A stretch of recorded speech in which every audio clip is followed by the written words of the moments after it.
بسم اللہ الرحمن الرحیم۔ السلام علیکم۔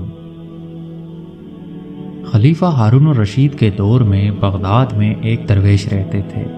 اس درویش کا نام بہلول دانا تھا۔ بہلول دانا بیک وقت ایک فلاسفر اور ایک تارک دنیا درویش تھے۔ ان کا نہ کوئی گھر تھا اور نہ کوئی ٹھکانہ۔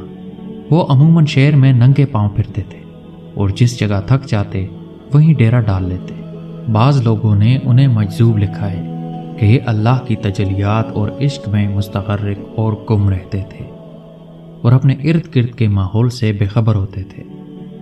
بہت کم لوگوں کی طرف التفات کرتے تھے اور جب کبھی عوام الناس کی طرف منہ کرتے تو حکمت و دانائی کی بہت ہی عجیب و غریب باتیں کرتے، جس سے پتہ چلتا ہے کہ یہ اللہ کے بہت بڑے ولی کامل تھے۔ ان کا اصل نام وہب بن عمرو تھا۔ ایک دن بہلول دریا کے کنارے بیٹھے ساحل کی گیلی ریت کو اپنے سامنے جمع کر کے اس کی ڈیریاں بنا رہے تھے اور ملکہ زبیدہ اپنے محل کے جروکے سے بڑے انہماک کے ساتھ ان کو یہ کام کرتے دیکھ رہی تھی۔ وہ مٹی کی ڈیری بناتے اور پھر اپنے ہاتھ سے ہی اس کو مسمار کر دیتے۔ ملکہ جروکے سے اتر کر اپنی سہیلیوں کے ہمراہ دریا کے کنارے آ گئی اور بہلول سے پوچھا کہ کیا کر رہے ہو؟ بہلول نے ادائے بے نیازی سے کہا، جنت کے محل بنا رہا ہوں۔ ملکہ نے سوال کیا کہ اگر کوئی تم سے یہ محل خریدنا چاہے تو کیا تم اس کو فروخت کر دو گے؟ بہلول نے کہا، ہاں کیوں نہیں، میں بناتا بھی ہوں اور فروخت بھی کرتا ہوں۔ تو بتاؤ ایک محل کی قیمت کیا ہے؟ ملکہ کے سوال کرتے ہی بہلول نے بے ساختہ کہا، 3 درہم۔ ملکہ زبیدہ نے اسی وقت اپنی کنیزوں کو حکم دیا کہ بہلول کو 3 درہم ادا کیے جائیں۔ لہٰذا بہلول کو 3 درہم ادا کر دیے گئے۔ ناظرین، یہ تمام واقعہ ملکہ نے اپنے شوہر خلیفہ ہارون الرشید کو بتایا۔ خلیفہ نے اس واقعے کو مذاق میں ٹال دیا۔ رات کو جب ہارون الرشید سوئے تو انہوں نے خواب میں جنت کے مناظر دیکھے۔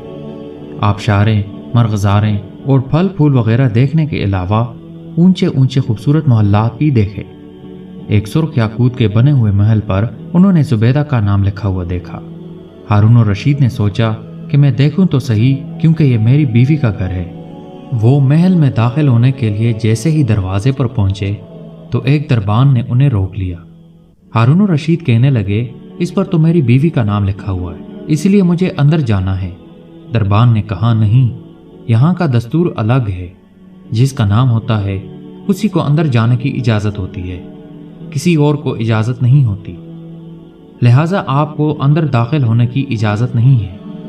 جب دربان نے ہارون الرشید کو پیچھے ہٹایا تو ان کی آنکھ کھل گئی۔ بیدار ہونے پر فوراً خیال آیا کہ مجھے لگتا ہے کہ بہلول کی دعا زبیدہ کے حق میں اللہ رب العزت کے ہاں قبول ہو گئی ہے۔ وہ ساری رات اسی افسوس میں کروٹیں بدلتے رہے۔ چنانچہ وہ شام کو بہلول کو تلاش کرتے ہوئے ادھر ادھر دیکھ رہے تھے کہ اچانک انہوں نے دیکھا کہ بہلول ایک جگہ بیٹھے اسی طرح مکان بنا رہے ہیں۔ ہارون الرشید نے السلام علیکم کہا۔ بہلول نے جواب دیا، وعلیکم السلام۔ ہارون الرشید نے پوچھا کہ کیا کر رہے ہو؟ بہلول نے کہا، جنت کے محل بنا رہا ہوں۔ ہارون الرشید نے پوچھا، بیچو گے؟ تو بہلول نے کہا، ہاں کیوں نہیں، میں بناتا بھی ہوں اور فروخت بھی کرتا ہوں۔ تو بتاؤ ایک محل کی قیمت کیا ہے؟ بہلول نے بے ساختہ کہا، تیری پوری سلطنت۔ ہارون الرشید نے کہا، اتنی قیمت تو میں نہیں دے سکتا، کل تو آپ 3 درہم کے بدلے دے رہے تھے اور آج پوری سلطنت مانگ رہے ہو۔ بہلول دانا نے کہا، خلیفہ، کل بن دیکھے معاملہ تھا اور آج تم محل دیکھ کر آئے ہو۔ خلیفہ یہ سن کر گھٹنوں کے بل بہلول دانا کے سامنے مایوس ہو کر بیٹھ گئے اور کہا، حضرت آپ مجھ سے میری ساری سلطنت لے لیں اور مجھے ایک محل دے دیں۔ جب بہلول دانا نے خلیفہ کی عاجزی دیکھی تو کہا کہ میں تمہاری اس سلطنت کا کیا کروں گا؟ اس دنیا کی محبت تو بہت سے گناہوں کی جڑ ہے، جاؤ اپنی سلطنت اپنے پاس رکھو۔ اس محل کو بھی میں تمہارے لیے 3 درہم میں فروخت کرتا ہوں۔ ناظرین، آپ میں سے تقریباً ہر کسی نے جنید بغدادی کا نام سنا ہوگا۔ جنید بغدادی اپنے زمانے کے شیخ العارفین اور صوفیاء کے لیے نمونہ تھے اور اپنے وقت کے نامور ولی تھے۔ کہتے ہیں کہ ایک بار حضرت جنید بغدادی سفر کے ارادے سے بغداد سے روانہ ہوئے۔ حضرت شیخ کے کچھ مرید بھی ساتھ تھے۔ شیخ نے مریدوں سے پوچھا، تم لوگوں کو بہلول کا حال معلوم ہے؟ لوگوں نے جواب دیا، جناب وہ تو ایک دیوانہ ہے، آپ اس سے مل کر کیا کریں گے؟ شیخ نے فرمایا ذرا بہلول کو تلاش کرو، مجھے اس سے کام ہے۔ مریدوں نے شیخ کے حکم کی تعمیل اپنے لیے سعادت سمجھی اور تھوڑی جستجو کے بعد ایک صحرا میں بہلول کو ڈھونڈ نکالا اور شیخ کو اپنے ساتھ لے کر وہاں پہنچے۔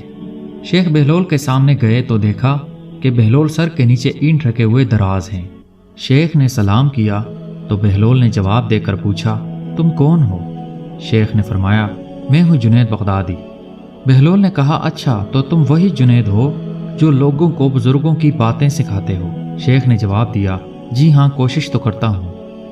بہلول نے کہا، اچھا تو تم اپنے کھانے کا طریقہ تو جانتے ہی ہوگے؟ شیخ نے جواب دیا، کیوں نہیں، بسم اللہ پڑھتا ہوں، اپنے سامنے کی چیز کھاتا ہوں، چھوٹا نوالا بناتا ہوں، آہستہ آہستہ چباتا ہوں اور دوسرے کے نوالے پر نظر نہیں ڈالتا، اور کھانا کھاتے وقت اللہ کی یاد سے غافل نہیں ہوتا۔ جو لقمہ بھی کھاتا ہوں الحمدللہ کہتا ہوں، کھانے سے پہلے بھی ہاتھ دھوتا ہوں اور کھانے سے فارغ ہونے کے بعد بھی ہاتھ دھوتا ہوں۔ یہ سن کر بہلول اٹھ کھڑے ہوئے اور اپنا دامن شیخ پر جھٹک کر کہا، تم انسانوں کے پیر و مرشد بننا چاہتے ہو اور حال یہ ہے کہ اب تک کھانے پینے کا طریقہ بھی نہیں جانتے۔ یہ کہہ کر بہلول نے اپنا راستہ لیا۔ شیخ کے مریدوں نے کہا، حضرت یہ شخص تو دیوانہ ہے۔ فرمایا، ہاں دیوانہ تو ہے، لیکن اپنے کام کے لیے ہوشیاروں کے کان کاٹتا ہے، اس سے سچی بات سننا چاہیے، آؤ اس کے پیچھے چلیں، مجھے اس سے کام ہے۔ بہلول ایک ویرانے میں پہنچ کر ایک جگہ بیٹھ گئے۔ شیخ بغدادی ان کے پاس پہنچے تو انہوں نے پھر سوال کیا کہ کون ہو تم؟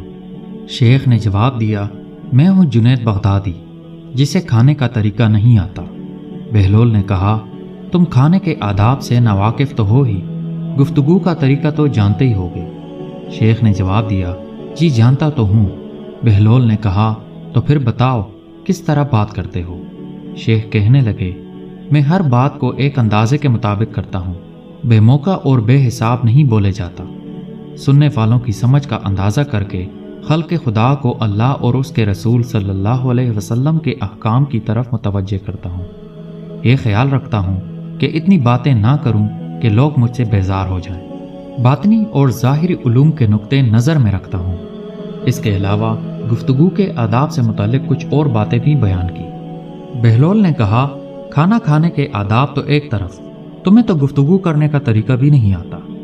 پھر شیخ سے منہ موڑ کر ایک اور طرف چل دیے۔ مریدوں سے خاموش نہ رہا گیا، کہنے لگے، یا حضرت یہ شخص تو دیوانہ ہے، آپ اس سے بلا اور کیا توقع رکھ سکتے ہیں؟ شیخ نے جواب دیا، بھائی مجھے تو اس سے کام ہے، تم یہ بات نہیں سمجھو گے۔ اس کے بعد شیخ نے پھر بہلول کا پیچھا کیا۔ بہلول نے مڑ کر کہا، تمہیں کھانا کھانے اور بات کرنے کا طریقہ تو نہیں آتا، سونے کا طریقہ تو آتا ہی ہوگا۔ شیخ نے فرمایا، جی ہاں معلوم ہے۔ بہلول نے کہا، اچھا تو بتاؤ کس طرح سوتے ہو؟ شیخ کہنے لگے، جب میں عشاء کی نماز اور اپنے وظائف سے فارغ ہوتا ہوں تو سونے کے کمرے میں چلا جاتا ہوں۔ یہ کہہ کر شیخ نے سونے کے آداب بیان کیے جو انہیں بزرگوں نے تعلیم کیے ہوئے تھے۔ بہلول نے کہا، معلوم ہوا تمہیں تو سونے کا طریقہ بھی نہیں آتا۔ اس کے بعد بہلول نے جانا چاہا تو شیخ نے ان کا دامن پکڑ کر کہا، بہلول میں نہیں جانتا تو اللہ کے واسطے مجھے سکھا دو۔ کچھ دیر بعد بہلول نے کہا، اے جنید، یہ جتنی باتیں بھی تم نے کہی ہیں سب بات کی چیزیں ہیں، اصل بات مجھ سے سنو۔ کھانے کا طریقہ یہ ہے کہ سب سے پہلے حلال کی روزی ہونی چاہیے۔ اگر غذا میں حرام کی آمیزش ہو جائے تو جو آداب تم نے بیان کیے ہیں برتنے کا کوئی فائدہ نہیں ہوگا اور دل روشن ہونے کی بجائے اور تاریک ہو جائے گا۔ شیخ جنید نے بے ساختہ کہا، اللہ تمہارا بھلا کرے۔ پھر بہلول نے بتایا، گفتگو کرتے وقت دل کا پاک اور نیت کا صاف ہونا ضروری ہے، اور اس بات کا بھی خیال رہے کہ جو بات بھی کہی جائے اللہ کی رضامندی کے لیے ہو۔ اگر کوئی غرض یا دنیاوی مطلب ہوگا یا بات فضول قسم کی ہوگی تو خواہ کتنے ہی اچھے الفاظ میں کہی جائے تمہارے لیے وبال بن جائے گی۔ ایسی بات کرنے سے بہتر ہے کہ خاموش رہا جائے۔ پھر سونے کے متعلق بتایا کہ اسی طرح سونے کے متعلق جو باتیں تم نے بیان کی وہ بھی اصل مقصود نہیں۔ اصل بات یہ ہے کہ جب تم سونے لگو تو تمہارا دل بغض، کینے اور حسد سے خالی ہو، تمہارے دل میں دنیا کی محبت نہ ہو، اور نیند نہ آنے تک اللہ کے ذکر میں مشغول رہو۔ بہلول کی بات ختم ہوتے ہی شیخ جنید نے ان کے ہاتھوں کو بوسہ دیا اور ان کے لیے دعا کی۔ شیخ جنید کے مرید یہ دیکھ کر حیران رہ گئے اور بہلول کے متعلق ان کے خیالات درست ہو گئے۔ حضرت سیدنا سری سکتی رحمۃ اللہ علیہ فرماتے ہیں، ایک بار مجھے قبرستان جانا ہوا۔ وہاں میں نے بہلول کو دیکھا کہ ایک قبر کے قریب بیٹھے مٹی میں لوٹ پوٹ ہو رہے ہیں۔ میں نے پوچھا، آپ یہاں کیوں بیٹھے ہیں؟ جواب دیا، میں ایسی قوم کے پاس ہوں جو مجھے اذیت نہیں دیتی، اور اگر میں غائب ہو جاؤں تو میری غیبت نہیں کرتی۔ میں نے پوچھا، روٹی مہنگی ہو گئی ہے؟ تو فرمانے لگے، اللہ کی قسم، اگر ایک دانہ 1 دینار کا بھی ملے مجھے کوئی پرواہ نہیں۔ ہم پر اس کی عبادت فرض ہے جیسا کہ اس نے ہمیں حکم دیا ہے، اور ہمارا رزق اس کے ذمہ ہے جیسا کہ اس نے ہم سے وعدہ کیا ہے۔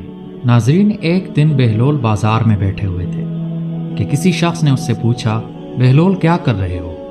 بہلول نے کہا، بندوں کی اللہ سے صلح کروا رہا ہوں۔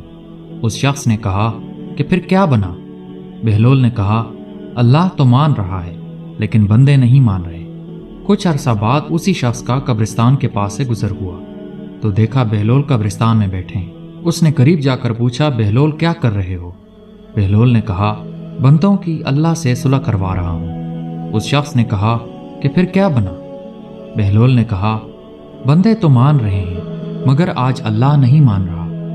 ناظرین، بہلول کے ان واقعات سے سب سے بڑا سبق یہی ملتا ہے کہ کچھ نہ جاننے پر بھی دل میں یہ جاننا کہ ہم بہت کچھ جانتے ہیں بہت نقصان پہنچانے والی بات ہے۔ اس سے اصلاح اور ترقی کے راستے بند ہو جاتے ہیں اور انسان گمراہی میں پھنسا رہ جاتا ہے۔ اللہ تعالی ہمیں حق اور سچ سننے اور بولنے کی توفیق عطا فرمائے، آمین۔ ویڈیو پسند آنے کی صورت میں اسے لائک کریں، ہمارے چینل کو سبسکرائب کریں، اپنے گرد و نواح اور رشتہ داروں کا خاص خیال رکھیں۔ اللہ تعالی ہم سب کا حامی و ناصر ہو۔ اللہ حافظ۔